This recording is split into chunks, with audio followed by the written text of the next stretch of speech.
Joining me now to talk more about this is Colorado Republican Congressman Ken Buck. Congressman, thank you so much for being here. We appreciate it. So let's dive right in. Give me your sense about the approach that Speaker McCarthy has taken to this government spending fight. Do you know of any discussions inside the House Republican caucus on a consensus heading into these spending bill fights?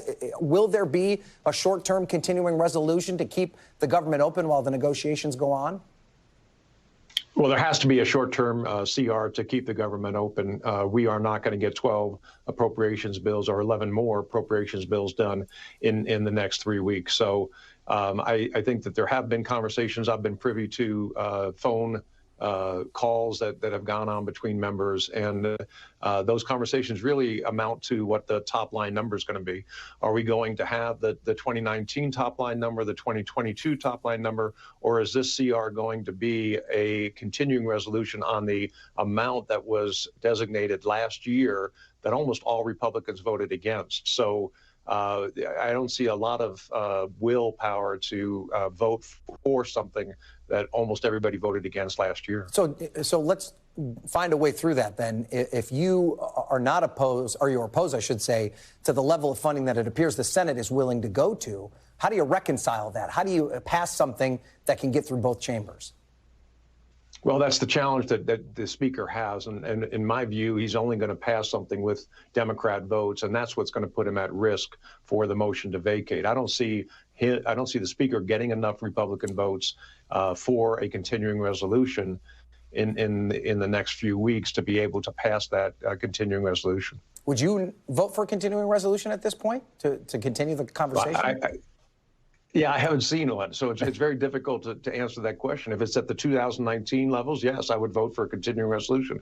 If it's at 22 or 23 levels, I will not vote for it. Okay, so let's talk then about the potential ramifications of a shutdown. You've been through these before. It appears as though no political party benefits from a shutdown. Do you think that your colleagues in the Freedom Caucus understand that they're risking the potential political consequences of a shutdown as these negotiations go on? I don't think anybody wants a shutdown. I don't think anybody in the Freedom Caucus is calling for a shutdown. The shutdown only happens as a result of not being able to come together on the bottom line number that would be used for the continuing resolution. So talk to me about the Speaker's interactions with you and your Freedom Caucus colleagues. Has he made promises to you about where he is willing to hold the line when it comes to this spending fight? Well, the Speaker has been really pushing appropriations bills and particular policy language on appropriations bills that are very helpful and very conservative.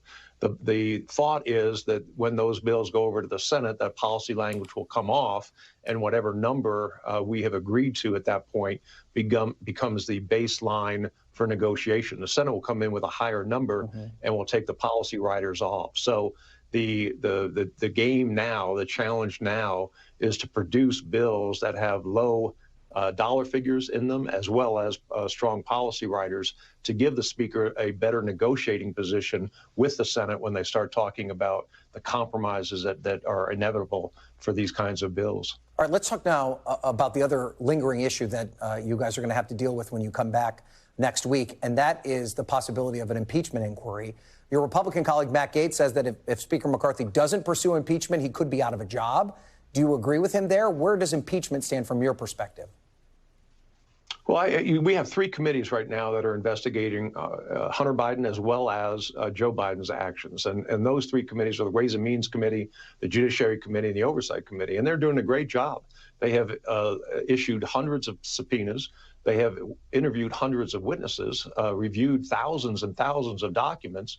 I don't see any reason to start an impeachment inquiry at this point in time when all the power, all the resources that we can muster are now being used to investigate whether Joe Biden received money from Hunter Biden or Hunter Biden's activities, or whether he in some way knew about Hunter Biden's activities. I have a feeling he did know about Hunter Biden's activities. I want to see direct evidence of it, but then perform certain government acts, firing a prosecutor in Ukraine or some other government act, and knew that his son was going to be getting more money as a result of that. If we see that kind of a connection, then I think an impeachment inquiry is appropriate, and we can develop the evidence to move on to an impeachment if it's there. So, but to be clear, sir, at this point, you don't think that evidence has been presented? You're still waiting to see that evidence? I do not think that evidence has been presented, and I don't think there's a need to have an impeachment inquiry when we have 3 committees that are doing great work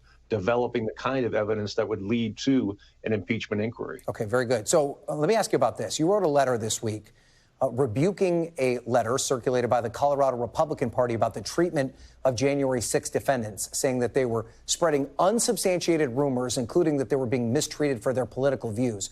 Why do you think they sent that letter in the first place, and where do these ideas come from? You know, Marjorie Taylor Greene has spread a lot of these ideas on her social media account and in other places, other forums. It's, I guess, popular to try to create this victimhood idea among people, and I disagree with them. And the facts are that she alleges, and others allege, that there are 200 or more defendants who are incarcerated pending charges.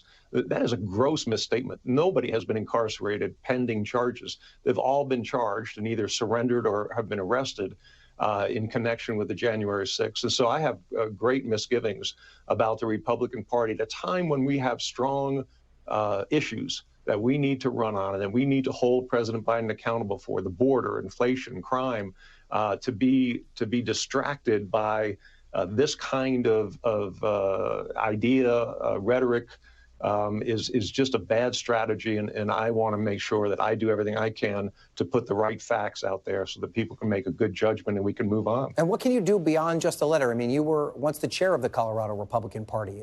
Is there something else that you can do to try and prevent them from spreading this type of misinformation?